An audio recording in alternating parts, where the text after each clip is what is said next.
बुद्ध ने कहा था, मन ही सब कुछ है। जो तुम सोचते हो वही तुम बन जाते हो। ये वाक्य सिर्फ एक विचार नहीं, बल्कि जीवन का सबसे बड़ा सत्य है। क्योंकि जिस क्षण तुम अपने भीतर झांकते हो, तुम पाते हो कि तुम्हारे सुख दुख, तुम्हारा स्वर्ग नरक सब तुम्हारे ही मन से पैदा होते हैं। कोई बाहरी ताकत तुम्हें दुखी नहीं करती, न कोई व्यक्ति तुम्हें स्वर्ग दे सकता है। जो तुम्हारे भीतर चल रहा है वही तुम्हारी दुनिया बन जाता है। बुद्ध कहते हैं, अगर तुम्हारा मन शांत है तो चाहे तुम जेल में भी बैठे हो, तुम आजाद हो। लेकिन अगर तुम्हारा मन अशांत है तो चाहे तुम राजमहल में भी हो, तुम कैदी हो। यही जीवन का रहस्य है। स्वर्ग और नरक कहीं बाहर नहीं, वे तुम्हारे मन की स्थिति है। सोचो, जब तुम्हारा मन प्रेम से भरा होता है तो तुम्हारे चारों ओर सब कुछ सुंदर लगता है। वही पेड़ पौधे, वही लोग, वही आवाजें, सब में मिठास आ जाती है। लेकिन जब तुम्हारा मन दुखी होता है तो वही दुनिया एक बोझ बन जाती है। सूरज की रोशनी भी चुभने लगती है, लोगों की बातें तानों जैसी लगती है, और जीवन एक कैदखाना लगने लगता है। बुद्ध ने कहा था, बाहर की दुनिया को बदलने से पहले अपने भीतर के मन को बदलो, क्योंकि जब मन बदलता है तो पूरी दुनिया बदल जाती है। यही कारण है कि उन्होंने ध्यान को जीवन का केंद्र बनाया, क्योंकि ध्यान तुम्हें तुम्हारे मन से मुक्त करता है। जब तुम अपने विचारों, भावनाओं और इच्छाओं को सिर्फ देखना शुरू करते हो, बिना उनसे जुड़ने के, तो धीरे धीरे मन की पकड़ ढीली पड़ने लगती है। तुम अब मन के गुलाम नहीं रहते, बल्कि उसके साक्षी बन जाते हो। और वही क्षण है जब तुम्हारा नरक खत्म होकर स्वर्ग शुरू होता है। बुद्ध ने कहा, मन एक बंदर की तरह है जो एक डाल से दूसरी डाल पर झूलता रहता है। ये मन कभी अतीत में भागता है, कभी भविष्य में, और इसी भागदौड़ में तुम्हारा सारा जीवन खो जाता है। तुम वर्तमान में नहीं रह पाते, और यही कारण है कि दुख पैदा होता है, क्योंकि अतीत केवल याद है और भविष्य सिर्फ कल्पना। लेकिन मन को दोनों से प्रेम है। वह या तो पछताता रहता है कि क्या खो गया, या चिंतित रहता है कि क्या मिलेगा। और इस चिंता और पछतावे के बीच वर्तमान क्षण खो जाता है। बुद्ध कहते हैं, जो वर्तमान में जीता है वही मुक्त है। जो मन को देखता है वही जागृत है। जागृति यानी वो क्षण जब तुम जान लेते हो कि तुम्हारा मन ही तुम्हें जकड़े हुए है। और जब ये समझ गहराई से उतर जाती है तो तुम मन के खेल से बाहर आ जाते हो। तब तुम्हें एहसास होता है कि कोई दूसरा तुम्हें दुखी नहीं कर सकता। कोई शब्द, कोई रिश्ता, कोई परिस्थिति तुम्हें तब तक नहीं छू सकती जब तक तुम उसे अपने मन में जगह नहीं देते। यही बुद्ध की शिक्षा का सार है। दुनिया नहीं, तुम्हारा दृष्टिकोण तुम्हारी वास्तविकता बनाता है। कई बार हम सोचते हैं कि अगर परिस्थितियां बदल जाए तो हम खुश हो जाएंगे, लेकिन बुद्ध कहते हैं, परिस्थितियां नहीं, तुम्हारी प्रतिक्रिया बदलो। क्योंकि जो व्यक्ति अंदर से शांत है उसे कोई बाहर की स्थिति हिला नहीं सकती, और जो व्यक्ति भीतर से अशांत है उसे कोई बाहरी सुख टिकाऊ नहीं लगता। बुद्ध ने अपने जीवन में ये सत्य अनुभव किया था। जब वे राजकुमार सिद्धार्थ थे तो उनके पास सब कुछ था, धन, महल, सुंदर पत्नी, प्रेम, वैभव, लेकिन मन अशांत था। और जब उन्होंने सब छोड़ दिया और बोधि वृक्ष के नीचे ध्यान लगाया, तब उन्हें बाहरी रूप से कुछ नहीं मिला, न घर, न खाना, न वस्त्र, लेकिन भीतर एक अनंत शांति उत्पन्न हो गई। तब उन्हें ज्ञात हुआ कि असली स्वर्ग बाहरी विलासिता में नहीं, बल्कि भीतर की मौनता में है। मन एक दर्पण की तरह है। अगर दर्पण पर धूल है तो प्रतिबिंब धुंधला दिखाई देता है। उसी तरह जब मन इच्छाओं, क्रोध, ईर्ष्या, भय और तुलना की धूल से भरा होता है तो तुम दुनिया को वैसे नहीं देख पाते जैसी वह है। तुम हर चीज को अपने मन के विकारों से ढक देते हो। इसलिए बुद्ध ने कहा, मन को स्वच्छ करो, क्रोध को छोड़ो, ईर्ष्या को छोड़ो, लोभ को छोड़ो, क्योंकि जब मन निर्मल होता है तभी सच्चा आनंद प्रकट होता है, और यही आनंद स्वर्ग है। इस स्वर्ग को पाने के लिए तुम्हें कहीं जाने की जरूरत नहीं, न तीर्थ करने की, न मंत्र जपने की, बस अपने मन को समझने की जरूरत है। बुद्ध ने एक जगह कहा था, तुम्हारा शत्रु भी तुम्हें उतना नुकसान नहीं पहुंचा सकता जितना तुम्हारा अपना मन पहुंचा सकता है। सोचो, कितनी बार तुम खुद अपने विचारों से खुद को चोट पहुंचाते हो। कोई व्यक्ति तुम्हें एक बार कुछ कह देता है और तुम उसे 1000 बार अपने मन में दोहराते हो। कोई घटना बीत जाती है, लेकिन तुम उसे बार बार याद करके खुद को जलाते रहते हो। यही मन का खेल है। वो तुम्हें दुख में बांधे रखता है क्योंकि उसे नियंत्रण में रहना पसंद नहीं। मन चाहता है कि तुम उसके गुलाम बने रहो। लेकिन बुद्ध कहते हैं, जैसे एक चालक अपने घोड़े को नियंत्रित करता है, वैसे ही समझदार व्यक्ति अपने मन को नियंत्रित करता है। जब तुम मन के ऊपर अधिकार पा लेते हो, तब तुम संसार के ऊपर अधिकार पा लेते हो। स्वर्ग और नरक का विचार केवल धर्म का नहीं, बल्कि मनोविज्ञान का है। बुद्ध के लिए ये कोई स्थान नहीं, बल्कि स्थिति है। जब तुम्हारा मन ईर्ष्या, द्वेष और क्रोध से भरा है, तुम नरक में जी रहे हो। और जब तुम्हारा मन करुणा, प्रेम और शांति से भरा है, तुम स्वर्ग में हो। ये स्वर्ग तुम यही इस धरती पर पा सकते हो, अगर तुम अपने भीतर लौट सको। ध्यान का अर्थ है भीतर लौटना, मन को देखना और उसे समझना। जैसे जैसे तुम अपने विचारों को देखना शुरू करते हो, तुम पाते हो कि वे केवल बादल हैं जो आते हैं और चले जाते हैं, लेकिन तुम वो आकाश हो जो हमेशा स्थिर है। जब ये पहचान भीतर बैठ जाती है, तो कोई तूफान तुम्हें नहीं हिला सकता। यही निर्वाण की अवस्था है, जब मन से परे एक मौन चेतना शेष रह जाती है। वही चेतना स्वर्ग है। अगर तुम अपने जीवन को ध्यान से देखो, तो तुम पाओगे कि तुम्हारा सारा संघर्ष मन से है। तुम जिसे बदलना चाहते हो, वो कोई बाहरी चीज नहीं, तुम अपना मन बदलना चाहते हो। लेकिन हम उल्टा करते हैं। हम दूसरों को बदलने की कोशिश करते हैं, स्थितियों को बदलने की कोशिश करते हैं, और जब वे नहीं बदलते तो निराश हो जाते हैं। लेकिन बुद्ध कहते हैं, जैसे ही तुम स्वयं को बदलते हो, पूरा संसार बदल जाता है। ये वाक्य बहुत साधारण लगता है, लेकिन इसमें गहरी शक्ति है, क्योंकि तुम जो दुनिया देखते हो, वो तुम्हारे मन का ही प्रतिबिंब है। अगर भीतर अंधकार है, तो बाहर की रोशनी भी दिखाई नहीं देती।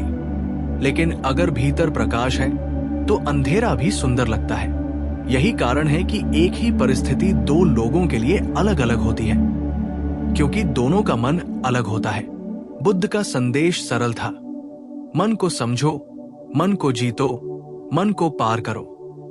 जीतने का अर्थ दमन नहीं, समझ है। अगर तुम अपने मन से लड़ोगे, तो वो और उग्र होगा। लेकिन अगर तुम उसे प्यार से देखोगे, तो वो शांत हो जाएगा। जैसे एक बच्चा जो ध्यान चाहता है, अगर उसे प्यार दो, तो वो शांत हो जाता है। मन भी वैसा ही है। उसे सिर्फ देखो, बिना जजमेंट के, बिना विरोध के।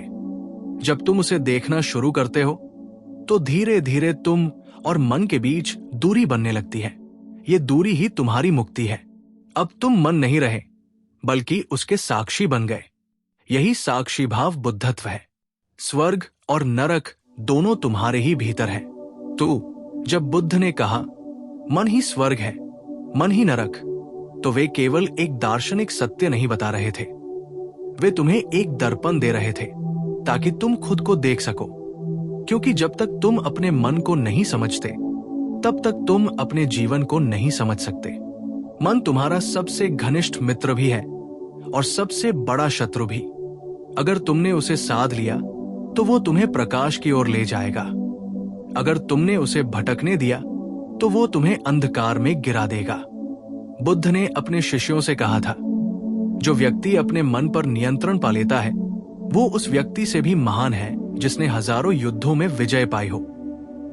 क्योंकि बाहर की लड़ाइयां एक दिन समाप्त हो जाती है, लेकिन मन की लड़ाई तब तक चलती रहती है जब तक तुम जाग नहीं जाते। मन हर क्षण तुम्हें किसी न किसी दिशा में खींचता है, कभी इच्छाओं की ओर, कभी भय की ओर, कभी स्मृतियों की ओर। लेकिन तुम अगर बीच में टिके रहो, उस खींचतान को बस देखो, तो धीरे धीरे तुम समझने लगते हो कि ये मन कोई वास्तविक सत्ता नहीं, बस एक प्रवाह है, विचारों का, भावनाओं का, स्मृतियों का। और जब ये समझ पक्की हो जाती है कि मन केवल एक लहर है, तो तुम सागर बन जाते हो। तब कोई भी विचार तुम्हें हिला नहीं सकता। बुद्ध कहते हैं, जो मन को जीतता है वही संसार को जीतता है। लेकिन जीत का अर्थ यहां युद्ध नहीं है, प्रेम है, करुणा है, जागरूकता है। जब तुम अपने भीतर जागरूक हो जाते हो, तो तुम मन के अंधेरे में प्रकाश जला देते हो, और जैसे ही प्रकाश आता है, अंधेरा मिट जाता है। ये कोई युद्ध नहीं, ये समझ का विस्फोट है। जैसे एक कमरे में सालों से अंधेरा हो और अचानक कोई दीपक जला दे, तो क्या तुम्हें अंधेरे से लड़ना पड़ेगा? नहीं, प्रकाश आते ही अंधेरा स्वयं चला जाता है। बुद्ध का ध्यान वही दीपक है। जब तुम ध्यान में उतरते हो, तुम अपने भीतर का प्रकाश खोजते हो, और जब यह प्रकाश प्रकट होता है, तब तुम देखते हो कि जो नरक तुम्हें इतना वास्तविक लगता था, वो केवल तुम्हारे विचारों का भ्रम था। बुद्ध ने यह भी कहा था कि मन में कोई स्थायित्व नहीं, ये निरंतर बदलता रहता है, जैसे नदी का जल। लेकिन समस्या तब होती है जब तुम इस बहते हुए मन को स्थायी मान लेते हो। जब तुम कहते हो, मैं दुखी हूं, मैं गुस्से में हूं, मैं डरा हुआ हूं, तो तुम उस बहाव को अपनी पहचान बना लेते हो। लेकिन अगर तुम कहो, मेरे भीतर दुख का एक भाव उठ रहा है, मेरे भीतर गुस्से की एक लहर आ रही है, तो तुम साक्षी बन जाते हो। और साक्षी कभी दुखी नहीं होता, कभी क्रोधित नहीं होता, वो केवल देखता है। यही दृष्टि बुद्धत्व की शुरुआत है। जब तुम अपने विचारों और भावनाओं को अपनी पहचान से अलग देखना शुरू करते हो, तो तुम मन से परे चले जाते हो। तब तुम जान जाते हो कि तुम्हारा असली स्वरूप वो मौन है जो मन के पार है। मन को समझने का अर्थ है खुद को समझना, क्योंकि मन ही तुम्हारे अनुभव का माध्यम है। तुम इसी से दुनिया देखते हो, प्रेम करते हो, दुखी होते हो। अगर ये माध्यम गंदा है, तो तुम्हारा अनुभव भी गंदा होगा।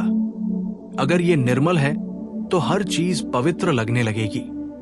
बुद्ध ने कहा था, जैसे एक स्वच्छ झील में आकाश साफ दिखाई देता है, वैसे ही स्वच्छ मन में सत्य दिखाई देता है। लेकिन हमारा मन तो लगातार अशांत है। ये एक ऐसी झील है जिसमें विचारों की लहरें लगातार उठती रहती हैं, और जब तक ये लहरें हैं, तुम आकाश को नहीं देख सकते।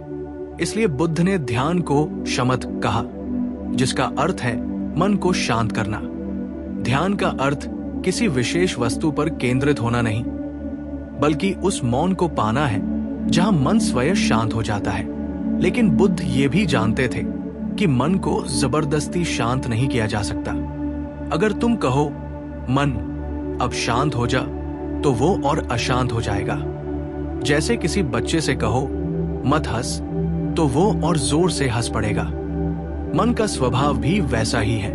इसलिए बुद्ध ने कोई आदेश नहीं दिया, उन्होंने केवल मार्ग दिखाया। उन्होंने कहा, देखो, समझो और बस देखते रहो। ये देखने की प्रक्रिया ही ध्यान है। जब तुम अपने भीतर के हर भाव को बिना किसी विरोध के देखते हो, क्रोध को, ईर्ष्या को, लालच को, तो वे स्वतः समाप्त हो जाते हैं, क्योंकि वे तुम्हारे अज्ञान से जीवित हैं। ज्ञान का प्रकाश आते ही वे मर जाते हैं। बुद्ध के समय एक व्यक्ति उनके पास आया और बोला, भगवान, मैं बहुत दुखी हूं, मेरा जीवन नरक बन गया है, मुझे मुक्ति दो।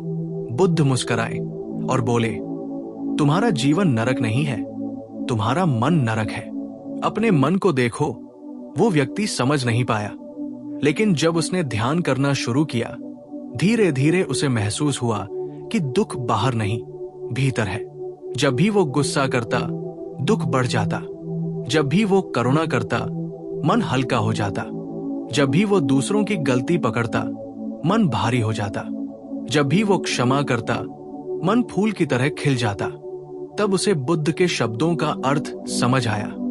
मन ही स्वर्ग है, मन ही नरक। बुद्ध ने यह भी कहा था, अगर तुम अपने भीतर के अंधकार से डरते हो तो तुम उसे कभी पार नहीं कर सकोगे। और यही कारण है कि ध्यान का पहला चरण डरावना लगता है।